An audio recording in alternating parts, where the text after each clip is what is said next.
now, so, I don't know why I didn't have this idea sooner, but, I'm here for the. So, there's a very large community of homeschoolers in Indiana, because we have really easy, they make it very easy for you to homeschool in Indiana. It's one of the best states to homeschool in. But during COVID, we had over 20,000 new families starting to homeschool because of obvious reasons. A lot of them continue to homeschool. One of the problems with homeschooling is that you want your kids to socialize, you want them to learn all the different things that they want to learn. And it's very hard to find like a class. You might have to drive all the way to Whiteland for one class and then a sports team over on the north side or whatever. So, and they have co-ops where you can meet every week and you take certain classes and you're with this same group of people throughout the year. So that's like some extracurricular. But a lot of those co-ops either fill up fast or they might not suit your family's needs. They might be on a day you can't go. They may not be inclusive. So what I want to do is to open the homeschool hangout and provide a place that people can go any day of the week that's going to be neat for them. And we're going to have classes every day. And we're going to have a membership area and organize field trips, organize events like spelling bees, science fairs, stuff that the public school kids get to do, but also for the homeschoolers. And then outside of my regular hours that will be open, I can also rent out the area too for outside events. So that's another.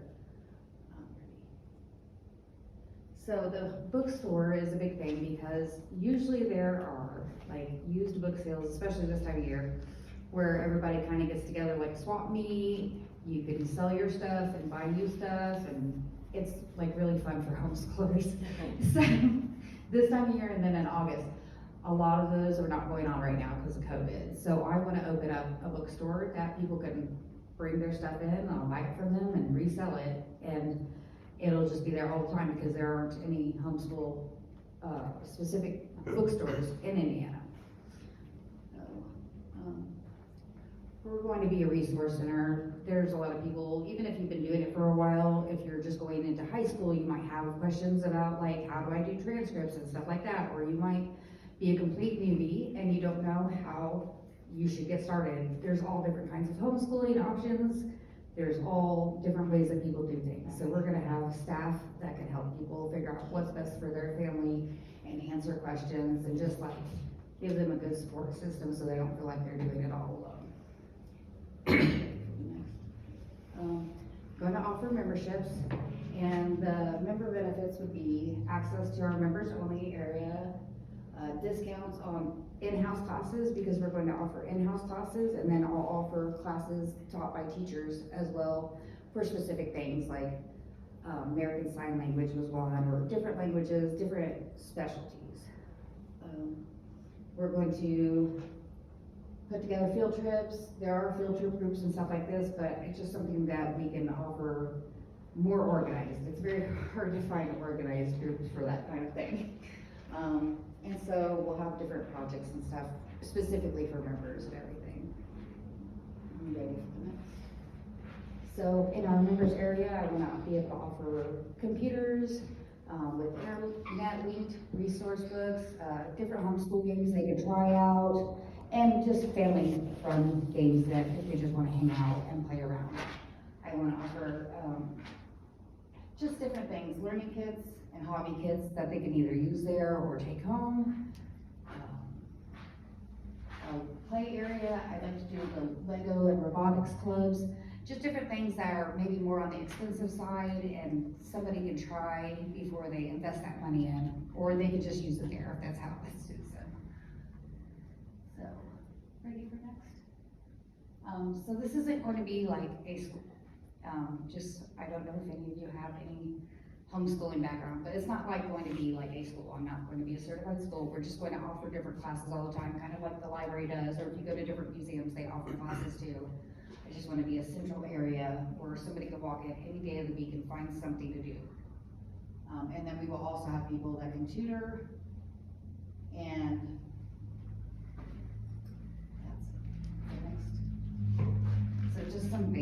will have all the basics, but I wanna offer a lot of different things that you can't find elsewhere as far as classes go to. Just fun things like, the insect of the month, or, you know, there are so many things that we can do with this unit studies for the homeschoolers to offer.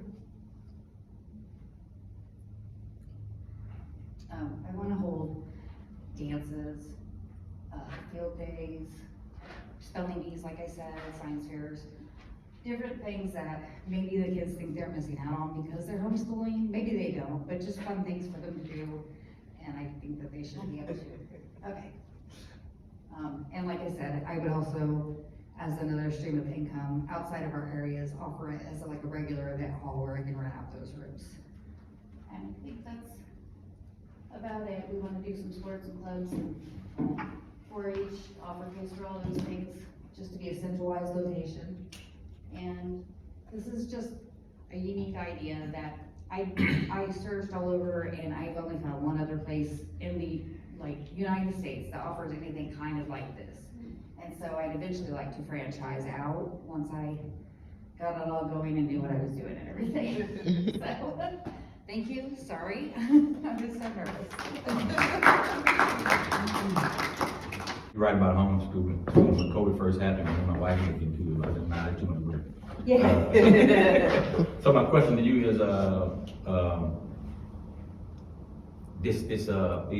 homeschool hangout. Have you tried to reach out to something like an IPS or a Hamilton Town Center or different schools that you may can come in to their location and possibly do certain things and partner with? Because you are looking for a building and resource center, obviously, right? So Yeah. Oh yeah. So maybe by doing that first, you know, it won't be as much overhead and cost. Yeah, I've had a couple of people that I've talked to suggest something like that, or maybe a church or Yes. something like that. I think that might be how I need to start off. Yeah. I mean, ideally, I would love to have a location with a gym and everything, but I do want to start it off I want to get it going, and then it'll build. Yes, that would be a good idea to think about existing schools. Yeah, yes, but you're right. You remember even maybe I have tech or schools and churches. That way you can grow without incurring so much overhead. Right. You know, It's a very good idea. Yeah. Do you have a place in mind already, or? I do not. I've been looking at like different properties and stuff, but like he said, it's a lot of overhead, so I'd have to like go into it. That's the hard part of all this. It's like, I think I can get memberships, but I really need to have a place before I can get memberships. I think a lot of that will cover the overhead, and then the other stuff will be, you know, it's gonna be a growth thing, so I think I'm probably gonna have to start it off using somebody else's existing and maybe like a couple days a week, and then grow it into what I want it to do. And you said something about membership. Would you offer something for non-members as well? Yeah, it would be like the bookstore, and then any of the classes that we had would be open to everybody. The members would just get like a discount on anything, and like anything we put together between myself and the rest of the staff. If we have to hire somebody in to do a class, I can't offer a discount on that, but we try to do as much as we can in-house to offer out, so they can get those discounts and everything. And then just like themed projects and stuff like that, special for that, a play area, just a whole area for them to go, be able to use the equipment and everything. Yeah. Good stuff. And I'd like to use some of that money each month to put towards new equipment and more things. So as they tell me what they want, we can grow it. One of the things, kind of like Robert had suggested, during COVID, I realized that I was not smart as a fifth grader. So, and I realized that all the books they have are at the school, right? So they never brought a book home. So everything's on. I think they're all online now, Yeah. or on a computer. So have you thought about that in terms of the homeschooling in regards to, each school may, or I'm not quite for sure how the homeschooling book structure is and class or testing structure is. Have you thought about that, and would your reach be just Indianapolis area or outside? It would be Indianapolis kind of start. I mean, obviously, if people wanted to come here from Fort Wayne or whatever, Right. we're not gonna turn them away. But I do think it's something that could grow in other places, because I think it's just, would be really accepted to have something organized like that, where you can go any day of the week and just like, because it's hard, like when you're trying to rush your kids around and they have different things, or you're like, oh, we have doctors, so we're gonna have to miss this, or I think it'd be like a nice, easy thing. People don't have to feel anxious, like, oh, we have to be there on Tuesday, or, Right. you know, we can go any day that it's cool for us and we're gonna find something that we like and that is useful, so. My mind is percolating. The first thing I'll probably do if I was you is to reach out to one of these libraries. Is this me? Yes, because they used to have, I mean, they Yeah. still do a little bit, but like Greenwood Library, they used to have a great homeschool Yeah. program for us, and we'd go all the time. But it's just like once a week or something, so that's why I'd like to go to something that's like open all the time. So, yeah, that's a good one to reach out to. Oh, yeah. Thank you so much. Thank you. Thank you, Amanda, for that lovely presentation. Thank you for those questions to help clarify. I remember starting school and I was taking online classes and I just couldn't figure some things out. I didn't like reading the book online. I wanted to ask some questions. So I think that's an awesome idea to be able to go somewhere and say, hey, how do I do this? What can I do to make it better? Just anytime you have questions, and if you have kids, could I take my kids to this place with me? Can they learn with me? That's an awesome, awesome idea. So, is it just for kids? I love all of that. So I would love, while you're preparing to pull up the next presentation, I want to tell you about the next lady who's coming up, our next presenter. Her name is Angela Moore, and she wants to be able to increase value in our community, especially in minorities. So what if I could tell you that no matter how much money you make, you are valued? This is Amanda Moore stance, and this is her.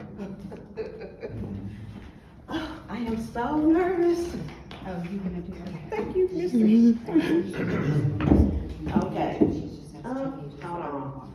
I think she gets to that point. Let's see. This. Oh, I should probably do it the opposite way. Let me see. Angela Moore, and I'm the owner of the UR brand, a unique company that brings representation to marginalized communities while increasing self-esteem and inspiring others. In 2020, I did a kids book drive geared towards all things Black. I purchased books written by African Americans from Black-owned bookstores. I Googled every single author to make sure they were Black because representation matters. I also learned when I did that 85% or more of the books written for our kids are not written by people who look like them. I also purchased coloring books. Well, when I purchased the coloring books, I looked for somebody who looked like me who made crayons and couldn't find anybody, so I decided to do it myself. The problem is representation around the world, really. A lot of times kids in our communities get visuals of negative images when it comes to people of brown and Black. Representation is just not good in media. So the UR brand aims to change that by bringing positivity and allowing our communities to know that they too are beautiful and valued. And the way I did that is with the UR crayon brand. As you can see, the little girl has on a tiara that says U, the little boy has on a crown that says R, and as the child opens up their box of crayons, they get a positive word of affirmation. You are beautiful, dazzling, strong, brilliant, talented, valued, victorious, amazing, unique, and awesome. So I might not be able to be, or teachers might not be able to be in a classroom to always reinforce the value of a child, but if they take a box of my crayons home, no matter what their living circumstances are, they can always get that reminder that they are valued in a world and society that says that they're not. My marketplace are teachers, community centers, parents. Our kids are in a classroom more than they are at home. And I think that reinforcement in the classroom would be a positive impact on them and bring them self-esteem, increase their self-esteem. My biggest competitors in this market are Crayola. They came out with this multicultural crayons. But to me, that they're really no competition because they did it because the public asked for it, not because they really felt a need for it. And this is a young lady, she's an African American. This company is called All of Us, but all it gives is multicolor representation. It does, and that is a positive reinforcement. You know, it's good for me to open up a box of crayons and see a color that looks like me, but that's all you get out of this box, is a shade. You don't get the positive reinforcement, and you don't get the multiple colors that come in a box of crayons. And her box of crayons are a box of 8, and they are $26, mine are $5. So, since I've started my brand, in March I was in one of the first people televised on Channel 6 for the Women's History Month. Through that broadcast, I've got a lot of sales, and we have the each one reach one mentality. What's the word for it? That's our, I don't know, mentality, I guess. That's the word I use right now, but the each one reach one concept is, for every sale that we give a box of crayons away to an underprivileged child, because that's really who this product is for kids who are in marginalized communities, who are not viewed as valued. So, I was on TV. A lady bought 74 boxes of crayons and asked me to donate them. She did not want the boxes. I took them to my grandkids' school, and it was one of the best experiences I had. Those kids looked at those, they just stared at the little girl that looked like them and the little boy that looked like them. And as I explained to them the concept of my product, they were even more ecstatic and enthusiastic because of it. I also have a commercial on the Getting to the Root Network. It's an internet network system.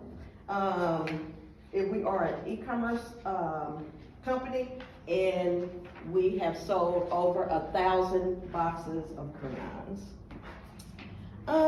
My motivation is, I have a coworker a lady who retired, she lives in Utah, and she told me that her grandkids, when they color with she supported, when they purchase, they're coloring and doing their activities, they don't ask for the color. They don't say, give me black. They don't say, give me red. They don't say that. They say, give me beautiful. Give me magnificent. They say, give me dazzling.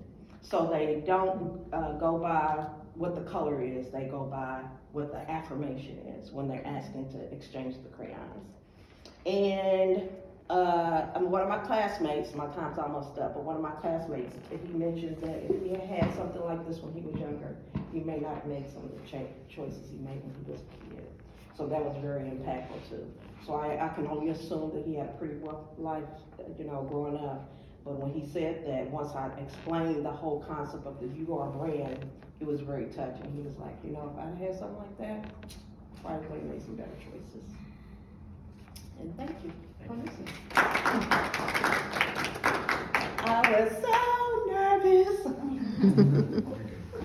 Okay. You have different quantities in your boxes, or just all one standard? It's just one standard. My goal is to get as many races on each box as possible of marginalized communities, so that any child can go on there and say, that little girl looks like me, or that little boy looks like me. I wanted the next box to be a child who has the skin pigment.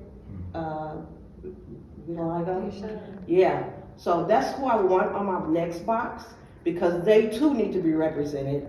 And with society and bullying and all that stuff, that's just what kids do.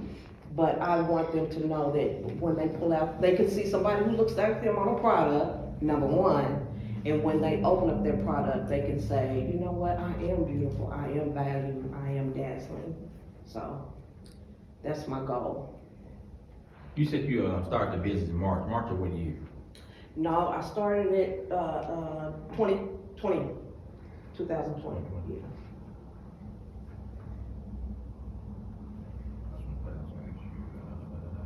Have you had any success reaching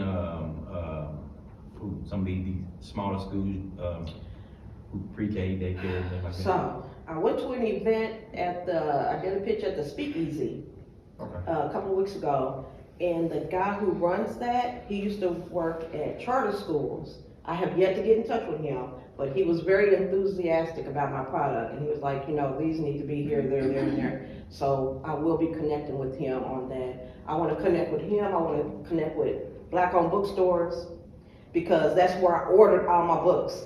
I Googled Black-owned bookstores in the US, and that's where I purchased all the books for the kids. And that's a trick-or-treat event. They get treats, they get this, that, and this, and they also get a book with somebody who looks like them on the cover. And what did you say your target audience was again? Teachers. And they have been my biggest customers. Yeah, they have really been my biggest supporters. I see you have a website. You have a social media also? You have both? I do. My son helps me with that. I am not the best at all that stuff. So my son helps me with that. And I'm also going to start a podcast. My podcast starts next week. It's under the You Are brand. I figured that would be another great marketing avenue to give visibility to my brand. It's geared towards kidpreneurs, kids, young authors, kids who are doing great things in the community, just beautiful things for kids, just giving them a free platform to brag about themselves for a minute, because they rarely get a seat at the table, and I want to give them that seat. And it was Color Me in the Essence of Royalty. Oh my God. So it kind of took me back to some times I remember being called Blurple, and I always, when I got called Blurple, I was thinking, that's not in the crayon box. But what if somebody had called me dazzling or called me, perfect or beautiful or something instead of Blurple? Man, that really sticks out in my memory. So yeah, I think that's a great idea. Thank you so much for sharing. Thank you. I have another presenter who is a man of many ideas. I started talking to him a few months back, and he has so many ideas: how to fix homelessness and how to build technology into a way that is so in the future. Like, I think he's living in, the year 3001, not 2022. So here he is, while he's getting prepared, his name is Zachary Moore. Did I say that right? Yes, you did. Zachary Moore, here he comes. My business name is Zuno, but doing business as Zachary Moore. So I finally registered my business with the state of Indiana, back in January of 2022, so just recently. It's okay. So like she did say, I do have 1,000,001 different ideas, so I've been working with the Indiana Small Business Development Center to kind of hone everything into one cohesive place, so you're kind of one-stop shop for everything, so you can click next. So I kind of, at first here, want to introduce and then what products I would be offering and kind of financials behind it. So Zuno is a born global firm. We're looking to go to international markets immediately. I've had extensive travel in the past. I've traveling to over 30 different countries.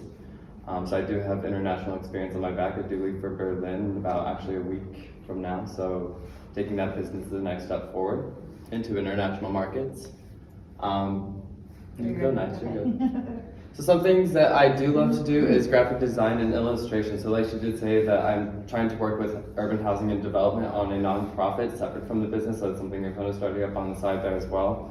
But kind of addressing homelessness through design. So kind of like how they've turned this church into an office space is kind of what I'm looking to do to provide standard and quality living for everybody. I think everything starts with, the home, and to be able to live a good life and to be able to give back to society starts with the home. I believe that I have a market that's addressable to everybody. Everybody does need a home. Everybody does need standards of living as well.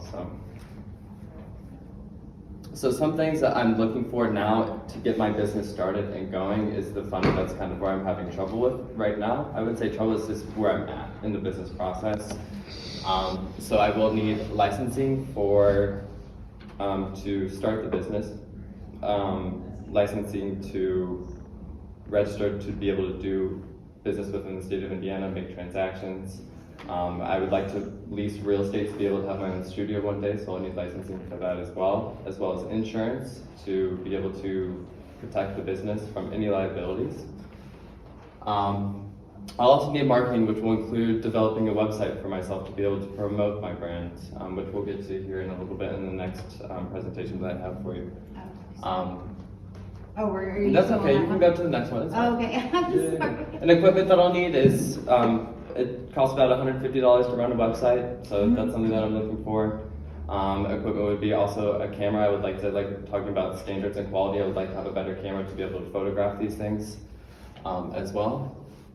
So this is, if you go back up to the top slide, this is my branding. So this is something I've developed on my own. All this work is of myself. I've done all the graphic work, I've done all the photography, all the illustration. So this is kind of something that I've been working on myself. You can go next. So this presentation is more of like a showcasing of what work I have done and kind of where we're going from there. Something. How is it not going? I don't know, disconnect and then connect again. Of an in-depth presentation of what I was just presenting. This is kind of some of the things that we would be offering, as well as I work in consulting and tech and business consulting. I'm a research analyst, so I'm kind of finding that transition between working a full-time 9-to-5 job at corporate and then going into developing my own business. So it's kind of where I'm at that point as well. So some deliverables that I was speaking of would be a website to kind of show people what graphic work I'm able to do, what the business is about, what products we offer, kind of for taking everything from paper format and bringing it into that digital concept so it's accessible by more people. You keep going. So this is kind of the markets that I would be working in. So right now I am working to get the business at B Corporation, which is a sustainable business model that I'm kind of working with the Indiana Small Business Development Center I'm doing currently. Kind of some ways to be doing that to get into these markets would be internationalization and modernization, kind of taking complex data, bringing it into more simple forms. And then the sectors that I'd be working in would be public and private. So whether that be government contracting, working with clients like you all as well. I feel like I would be able to address both of your markets as well. If you need somebody to design maybe the outline of a crane or something like that, if you need somebody to design the interior portion of something like that, you guys could both be clients. So I feel like, again, addressing that market. So we'll go through this pretty fast. So I've kind of talked about the ways that I'd be making the money. You can keep going. Okay. You can go through these pretty fast since Okay. I've only got a couple of minutes here. So what I'm currently working on right now is, you can go next, is building a architectural children's book for them to be able to color. I think architecture is a very complex topic, so I think that bringing those down and using a local initiative, these buildings are all in Indianapolis as well. So kind of making it simple for kids to be able to interact with architecture as well. You can keep going. Keep going. Just conceptual, keep going. And these are some things that I've taken photos of myself, and these are kind of things that I take as a value as a business owner, is always upholding a gold standard, always upholding high quality standards. You can go next. Women empowerment. My mother is a midwife. She's delivered babies my entire life. That's had a big impact on my life, so that's something that I also want to portray in this business. You can keep going.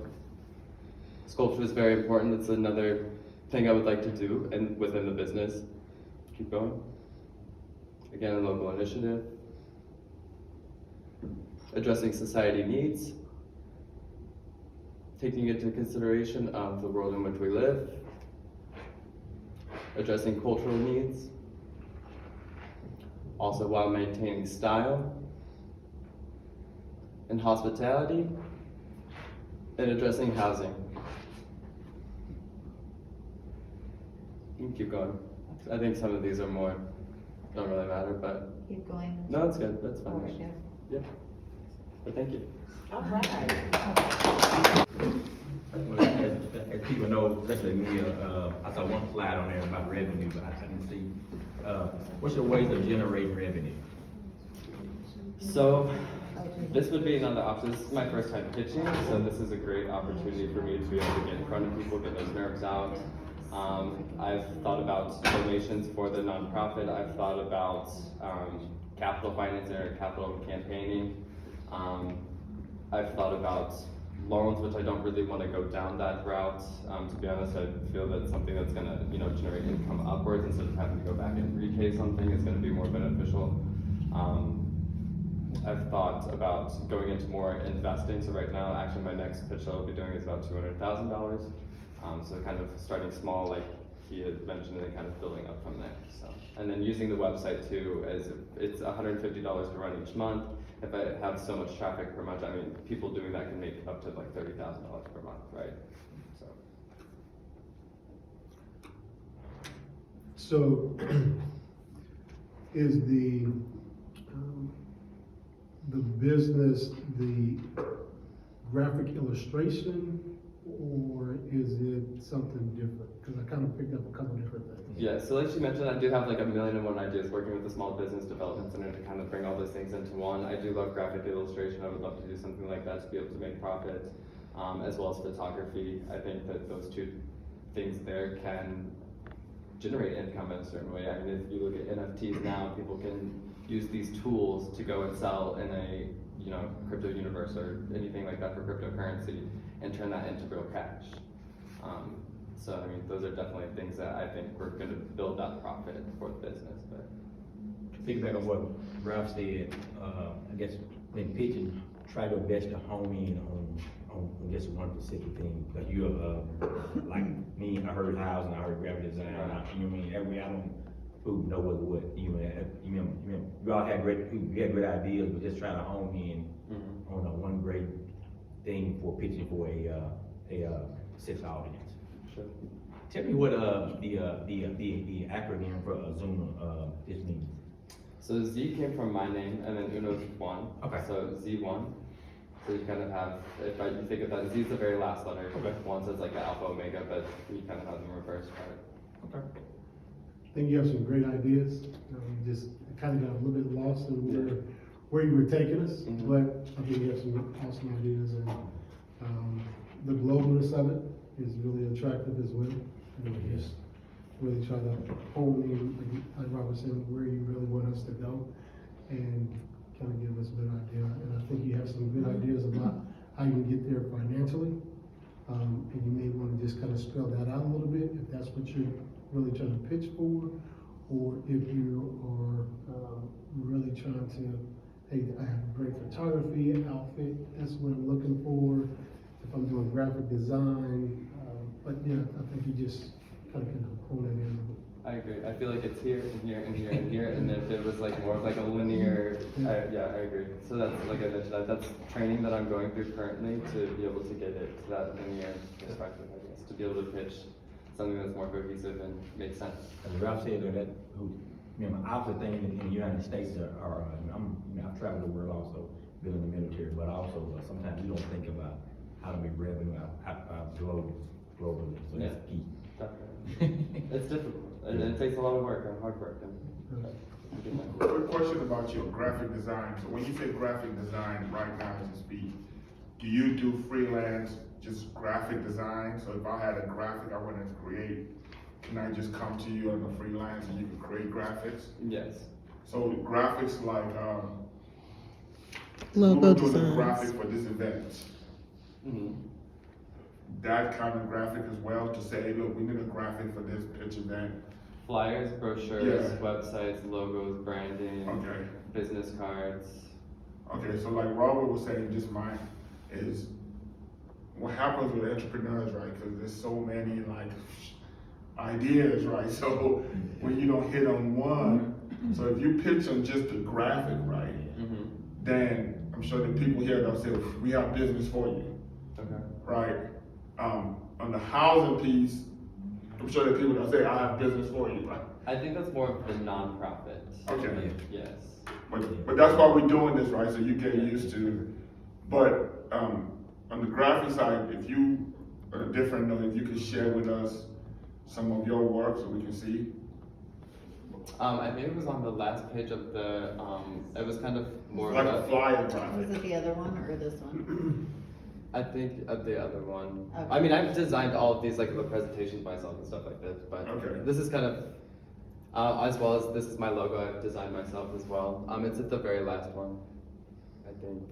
So no, it's very it's up. This one. So I also designed this as well. So this is all graphic work. This map is actually detailed by me by going through like a computer software program and making each point to make a map. right? Okay. So that's what I feel like, that's why I brought up government contracting, because if I worked as, you know, mapping or worked in like geospatial or something like that, it's kind of work that I'd be doing, but. Oh, good stuff, good stuff. Well,